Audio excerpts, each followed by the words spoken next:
Welcome back to the Morgan Show. I'm Sierra Burnett, and up first with football, the Bears had a last-minute loss at the University of Akron this past weekend. Volleyball picked up a win over Manhattan at the Columbia tournament, and cross country will begin their season at Delaware State University this weekend. Let's get into it. A week ago, Morgan's campus was celebrating a historic win over Richmond. Now a week later, Morgan faced one of the toughest losses in program history. Here's Lake Marion with more on the story. Let's have a look at how the Akron Zips slipped away with a heartbreaking 24-21 victory over the Bears last week at Infosys Stadium, Summa Field. The Bears held a 21-17 lead late in the game after holding the Zips scoreless. Morgan's defense dominated the second half, and a fumble recovery handed the Bears possession on their 21-yard line with 59 seconds remaining. The coaching staff called a play to run the ball. Bears running back J.J. Davis was hit by a Zips defender in the backfield and fumbled. Another Zips defender scooped the ball from the ground and scored the touchdown to give his team the go-ahead lead. It was a heartbreaking moment for the Bears. They only needed to run the clock out and end the game. Instead of securing a 2-0 record for the first time since 2012, they returned home 1-1. Coach Wilson talked about the decision to run the ball instead of taking a knee. If you do the math, we had to get a first down. If you don't get a first down, you got to punt the ball. So it's 1:09 on the clock with they have 2 timeouts. So you got to get a first down. If not, you're gonna have to punt the ball. The Bears are rotating quarterbacks this season, and sophomore Dominique Anthony replaced senior Carson Baker in the second quarter. Morgan opened the second quarter with an 8-yard touchdown pass from Anthony to tight end Matt Lowe that capped a 12-play, 61-yard drive. Anthony finished 4 for 7 with 40 passing yards, 1 touchdown, and 1 interception. Going into the second half, quarterback Deuce Taylor took over for the rest of the game. He finished 9 for 18 with 102 passing yards, 2 touchdowns, and 1 interception. The defense took over in the second half. They held the Zips offense almost scoreless in the final 30 minutes of the game. Jordan Toes was named the MEAC Defensive Player of the Week. He finished with 2 interceptions and 5 total tackles. Defensive back Jashawn Pavard spoke about the defense's success in the past 2 games. I feel like the leadership is good, especially on the defense. We got guys like Eric, Carl, and they're guys that lead by example, not always verbally. So it's cool playing with them. The Bears host Towson at Hughes Stadium on Saturday in the battle for Greater Baltimore. Thank you, Lake. We've arrived at the Battle of Baltimore for the 44th year. Morgan vs. Towson this Saturday at Hughes Stadium. Here's Brandon Henry with more on the heated rivalry. Swirling around Morgan State's campus this week is an air of excitement and tension as the men's football team prepares for its game against Towson in a rivalry that has been dubbed the Battle for Greater Baltimore. This rivalry dates back to 1979 when the two teams faced each other. Morgan won that contest 34-7. Saturday's contest marks the 28th meeting between the neighboring squads. Towson leads the series 21-6. The Tigers have prevailed in 9 of the last 10 meetings. Last season, they defeated the Bears at Johnny Unitas Stadium 29-21. This week, Morgan coaches and players said this rivalry means a lot historically to the program, and they want to reclaim their winning ways. It's a big thing. We haven't gotten those guys yet since I've been here. And, crosstown rivalry, the Battle of Baltimore, it's a recruiting game, everything that you could think of. It's a big game for us. Although some of the players were not familiar with the rivalry before arriving at Morgan, they quickly learned what it's about. Did you know anything about the rivalry before you got to Morgan State? I did not. I'm from the Midwest, so it was kind of new to me coming into my freshman year. I had the opportunity to play in it, so I got a taste of it, and I see how seriously they take it here. So now, I'm ready to win it this year. Last week, the Bears fell in a heartbreaking loss to Akron. Now they are hoping to avenge a loss last year to Towson. Are they prepared? The fact that Morgan State could very easily be 2-0 and beat an FBS program on the road at their place, I think raises the awareness of everybody in the program as to what type of battle, the Battle of Baltimore, but what type of battle that will be in come Saturday night. We got guys just as good as them. We got the coaching, we got the players, and when we put it all together, we're going to see who's victorious, and it's going to be us. So. Morgan State has opened the season 1-1. With the arrival of second-year coach Damon Wilson and numerous new players, there's newfound interest in the team. Many are curious about just how much this program has improved. Saturday's game will provide some insight to that question. Thank you, Brandon. Volleyball is on the rise, and Daisy Sampson has played a key role in her 4 seasons. Kelsey Jones has more on her story. Senior Alyssa Daisy Sampson is a key component to a changing Morgan State team. She joined the team as a freshman and has grown into an impressive defensive specialist. Sampson's defensive role has helped the Bears open the season with a 4-8 record, already one victory more than last season's 3-26 record.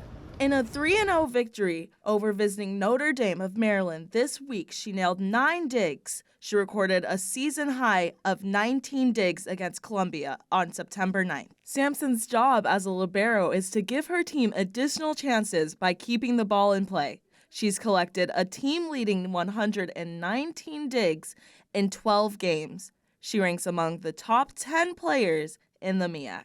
I would say we are basically the goalies of the team. Basically everything in the back row is ours. Like we have to get every single ball. We're expected to get every single ball. We're expected to be commanding, leading, and just being there as a good teammate. Sampson is from Dayton, Ohio, and is a biology major. She loves science, and the way she approaches her defensive job is scientific. She moves with intention and speed in chasing down digs and passing around the court.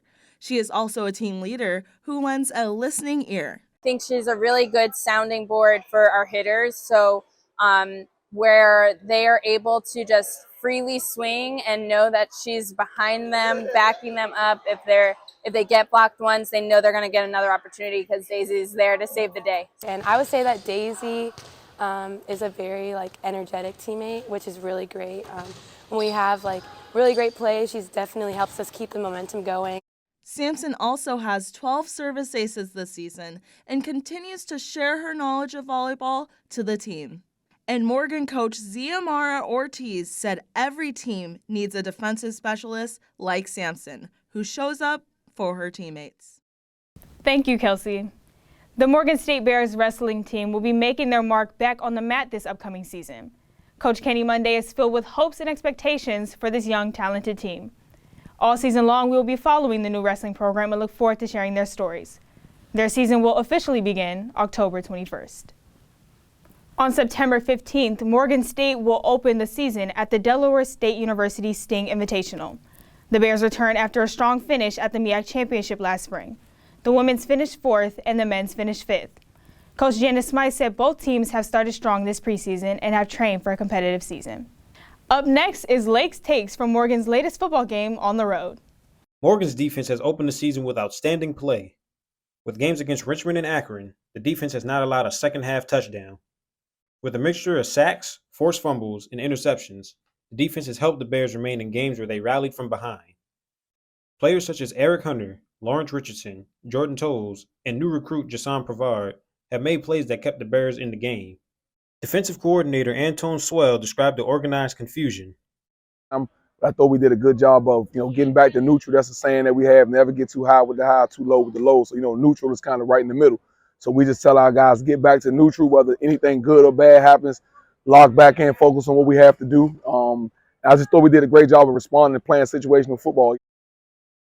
Over the past 2 games, the Bears defense has forced 6 fumbles, 7 sacks, and allowed only 1 offensive touchdown. Their opponents are averaging 17 points a game and are only averaging 49.5 rushing yards per game. Morgan State lost to Akron 21-24 in heartbreaking fashion. Lake, you've been covering the football team throughout the years. What have been your thoughts based off the first 2 games of the season? Well, Brandon, my thoughts for the first 2 games of the season is that the defense has been dominant. We've had 2 back-to-back players become the defensive player of the week, and Eric Hunter and Jordan Tolles. Jordan Tolles had just finished this game with 2 interceptions. What have been your takeaways from the game?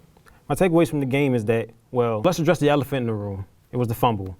We're all wondering why would they run the ball, even though Akron had called their timeouts, and you would think that Morgan would just take a knee. But according to the coach, they wanted to get a first down in the game. My second take from that is the starting quarterback battle. The quarterback's been battling with each other these last few weeks. Deuce Taylor did throw for 102 yards. Dominique came in, got their drive started, getting their first touchdown of the game. Carson struggled a little bit, but he's still trying to get himself into a rhythm. Also, I think that the team should get the receivers more involved. We haven't really seen too many good passing plays from the wide receivers, and they're really trying to get it going. If the Bears can get the passing game going along with their run game, I think they're going to be a lot more dominant on offense. Fourth, I really like I said before, I like the defense. They got the second half adjustments. They started out the first half, down 17-7 after the interception and that the one drive that Akron had to get their drive started. But defense didn't falter. They got right back in the game and held Akron's offense scoreless. And then last thing that I liked about the team is that even though they were down by 10 points, they were never out of it. They kept up they have a lot of tenacity and kept it going, and they kept the momentum going for them. And I feel like the defense should continue to do well going into this next game against Towson. All right, thank you, Lake. You're welcome. Back to you, Sierra. Technically, Morgan State does not have a single starting quarterback. They have 3. I spoke with players and coaches this week about how this rotating quarterback system will work this season.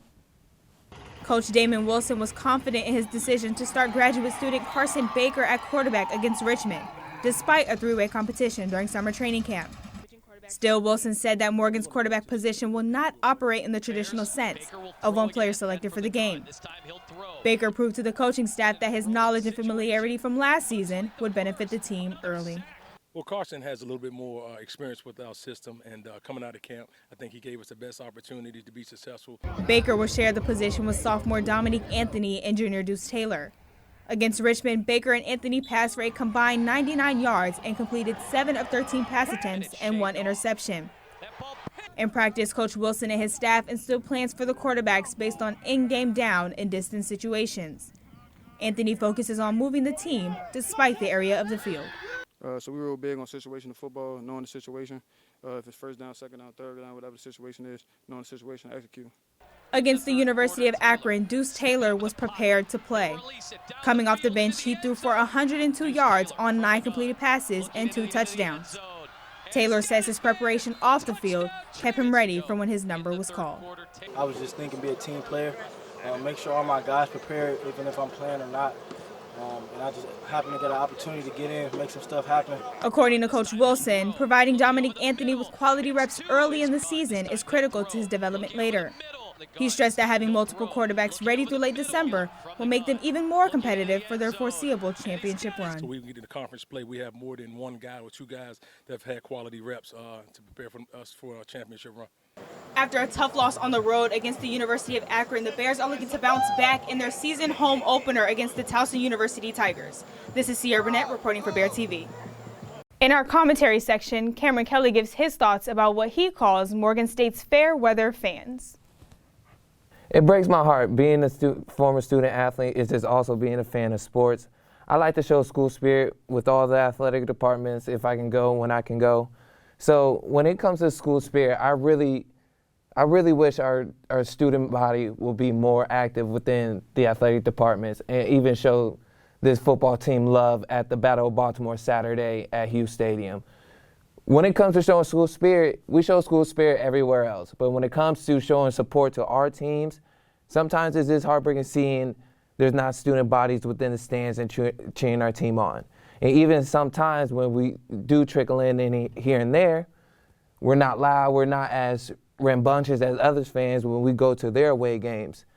I just think showing school spirit, we can't be too cool to show each other love and show each other some support. That's all I'm saying. And no personal attack. If it hurts your heart, then hey, take it personal. But I just think this Saturday is a great chance to show we can sell out this stadium, we can support our team, be loud, and take the city back. We haven't seen Morgan State win since 2012 when it comes to Towson. This is the year. Coach Damon Wilson has a great team right now, #1 in takeaways in the FCS right now after 2 weeks, top 10 defense in the first 2 weeks. Offense, Deuce Taylor had a couple clutch throws. The football fumbles. It just happens. That's life. This week, we're 0-0. We need to show some support. This is a big game, a rivalry game. We're going to smack them. Let's go. Thank you. I'm Sierra Burnett, and for all of us here at The Morgan Show, thank you for watching. Tell my story across the world, look mama, I'm doing it right. Yeah, I'm a man, but I still cry, and it's hard to sleep right at night. See, I'm a soldier, and I'm getting closer to the life that I like. Cause we getting older, life getting shorter, I'm married to match my off-white. Really living a movie, you ain't me, so I don't care what you used to. Better be